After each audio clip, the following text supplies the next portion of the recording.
በስመ አብ ወወልድ ወመንፈስ ቅዱስ አሐዱ አምላክ አሜን። ምኵራብ የዐቢይ ጾም ሦስተኛ ሳምንት። ቅድስት ቤተ ክርስቲያናችን የዐቢይ ጾም ሦስተኛ ሳምንትን ምኵራብ ብላ ትጠራዋለች። ዓመት እስከ ዓመት ያለውን ይትበሃል በያዘው ድጓ ዐቢይ ጾም በገባ በሦስተኛው ሳምንት በመጀመሪያው ቀን ቅድስት በሆነች በሰንበት በሚዘመረው በጾመ ድጓው ክፍል ጌታችን ኢየሱስ ክርስቶስ ወደ አይሁድ ምኵራብ ገባም የሃይማኖት ቃልን አስተማረ ሲል እናገኘዋለን። እንዲህ እያለ የሃይማኖትን ቃል አስተማራቸው። ከመሥዋዕት ይልቅ ምሕረትን እወዳለሁ። የአባቴን ቤት የንግድ ቦታ አታድርጉት፣ ቤቴስ የጸሎት ቤት ይባላል እያለ አስተማራቸው። እነርሱም የቃሉን ግርማና ያነጋገሩን ጣዕም አደነቁ ይላል የዮሐንስ ወንጌል ምዕራፍ 2 ከቁጥር 16። በዕለት ወንጌል ደግሞ በመቅደስም በሬዎችንና በጎችን ርግቦችን የሚሸጡትን ገንዘብ ለዋጮችንም ተቀምጠው አገኘም። የገመድ ጅራፍ አበጅቶ ሁሉን በጎችንም በሬዎችንም ከመቅደስ አስወጣቸው። የለዋጮችንም ገንዘብ አፈሰሰም፣ ገበታዎቻቸውንም ገለበጠም። ርግብ ሻጮችንም ይህን ከዚህ ውሰዱም፣ የአባቴን ቤት የንግድ ቦታ አታድርጉት አላቸው ይላል ዮሐንስ 2 ከቁጥር 12። ቅዱስ ያሬድ ይህንን የወንጌል ክፍል ይዞ ወደ አይሁድ ምኵራብ ገባም የሃይማኖትንም ቃል አስተማራቸው ይላል። ወንጌላዊው ቅዱስ ዮሐንስ ደግሞ ወደ አይሁድ ምኵራብ ገብቶ በጎችንም በሬዎችንም ከመቅደስ በጅራፍ እየገረፈ እንዳስወጣቸው ነው የሚናገር። ምነው ተለያዩ ቢሉ አልተለያዩም። ቅዱስ ዮሐንስ አፈወርቅ በዚህ የወንጌል ክፍል ባስተማረው ትምህርት ላይ እንዲህ ይላል። አንድ ሰው እንዲህ ብሎ ሊጠይቅ ይችላል። ኢየሱስ ክርስቶስ ቤተ መቅደሱን ገበያ አድርገውት ባገኛቸው ጊዜ ከወትሮው በተለየ በታላቅ ቁጣ ገሠጻቸው። ገሥጿቸውም አልበቃውም፣ በጅራፍ አበጅቶ እየገረፈ አስወጣቸው እንጂም። ነገር ግን ከዚህ በፊት አንተ ሳምራዊ ጋኔን አለብህ ሲሉት ምንም አልተናገራቸውም ነበር። ለምን ሊል ይችላል። በእርግጥም እውነት ነው። እነርሱም ቢሆን ያን ሁሉ ሲናገራቸው ከወትሮ በተለየ ዝም አሉ እንጂ ክፉ ኃይለ ቃል አልተናገሩም። አይሁድ ለራሳቸው ጥቅም ሲሆን ይናገሩታል፣ ክርስቶስ ግን ለእነርሱ ጥቅም ሲሆን ይናገራቸዋል። ለዚህም ማሳያው የአባቴን ቤት የንግድ ቤት አታድርጉት ባላቸው ጊዜ ይህን ስለምታደርግ ምን ምልክት ታሳየናለህ አሉት ይላል ዮሐንስ 2 ከቁጥር 18። እውነት ነው። ክርስቶስ ምንም እንኳን በተግሣጽና በጅራፍ ቢያስወጣቸው ከፍቅሩ የተነሣ ነውና የሃይማኖትን ቃል አስተማራቸው። ጌታችን ኢየሱስ ክርስቶስ በመዋዕለ ሥጋዌው ሲያስተምር አንዳንዴ ጠንከር ያሉ ተግሣጾችን፣ አንዳንዴም ስድብን የሚመስሉ ኃይለ ቃላትን ሲናገር እናገኘዋለን። በዚሁ ሁሉ ግን ፍጹም የሆነ ፍቅር አለበት። ሁሉንም ለሰው ልጅ ድኅነት ሲል አድርጎታልና ሰው በፈተና ውስጥ ሲያልፍ ለተሻለ ክብር ይደርሳል።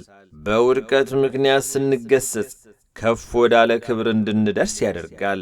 ክርስቲያኖች ዛሬ በቤተ ክርስቲያን የብሔር፣ የቋንቋ፣ የዘር፣ የሥልጣን መነገጃ ለማድረግ የሚጥሩ አሉና እንደ ቅዱስ ዳዊት የቤትህ ቅናት በልታኛለችና የሚሰድቡም ስድብ በላይ ወድቋልና ነፍሴን በጾም አስመረርኳት እንበል።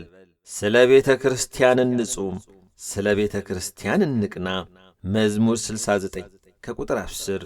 በስሙ ክርስቲያን ተብለን የተጠራን ሁላችን መንፈሳዊ ቅናት ይኑረን። ቅዱስ ያሬድ የቅዱሳን መዓዛ የመድኃኒት በር እያለ የሚጠራትን ቤተ ክርስቲያን ሻጮችና ለዋጮች የወንበዴዎች ዋሻ እንዳያደርጓት ዘወትር ወደ በሯ እንገስግስ፣ በመዓዛዋ እንርካ፣ በመድኃኒቷ እንፈወስ። ጌታችን የቅድስት ቤተ ክርስቲያንን ውበት የሚሸፍኑትን በጅራፍ እየገረፈ አስወጣቸው።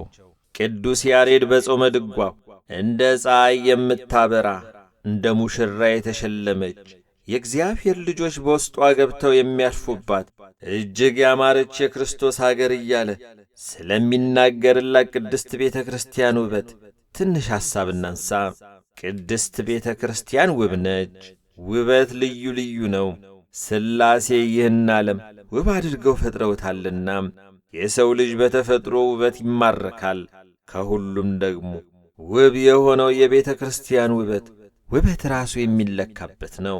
ሰላማዊው ኢየሱስ ክርስቶስ በማይናወጽ ዓለት ላይ መሠረታት፣ በከበረ ደሙ ያተማት ናትና የክርስቶስን መዓዛ የምናሸትባት፣ ክርስቶስን ራሱን የምናይባት ቅድስት ልዩ የሆነች መንግሥት ናት።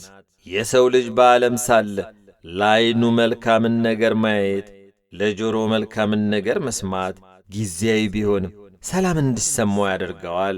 ቅድስት ቤተ ክርስቲያን ግን እውነተኛውን ምንጩን የማይነጥፈውን ዘላለማዊን ሰላም ትሰጣለች።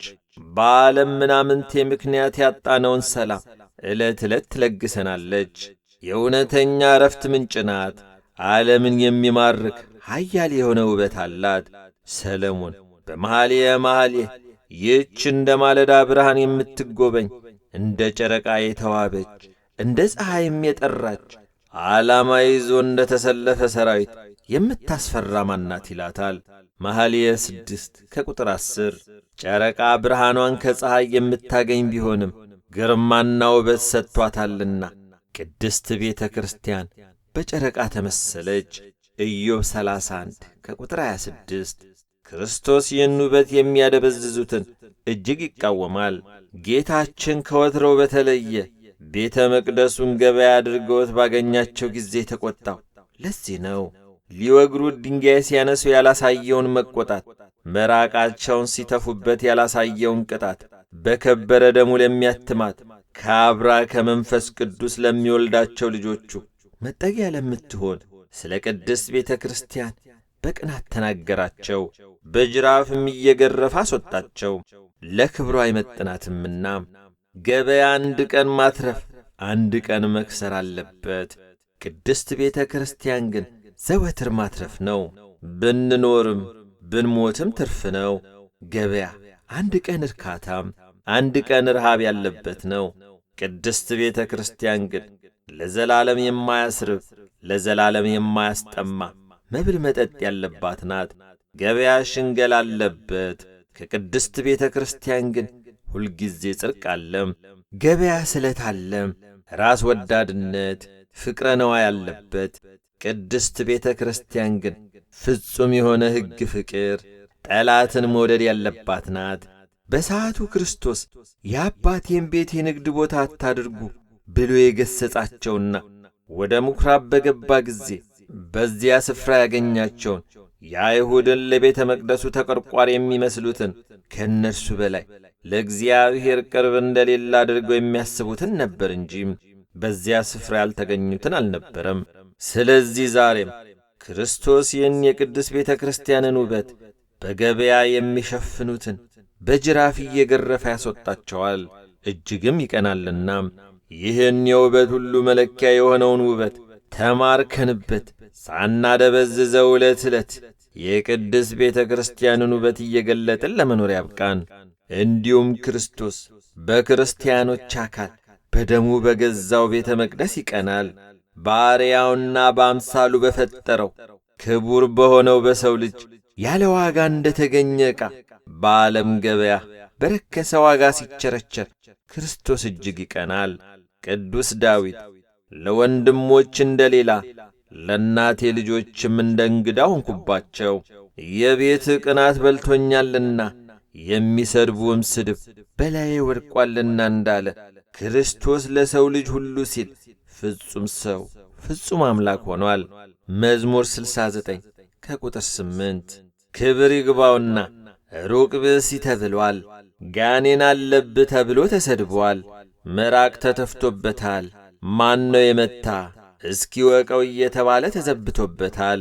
ቅዱስ ዳዊትም አስቀድሞ ይህን ክርስቶስ ለሰው ልጅ ሁሉ ድኅነት ሲል የሚቀበለውን መከራና መዘባበት በመመልከት ለስዕለ ፀሐይ ስገድ፣ መሥዋዕተ ርያ ብላ ብለው በተገዳደሩት ጊዜ የሚሰድቡም ስድብ በላዬ ወድቋልና አለም። መዝሙር 69 ከቁጥር 9።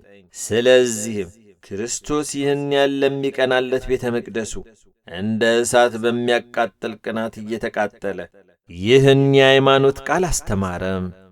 ወስብሐት ለእግዚአብሔር።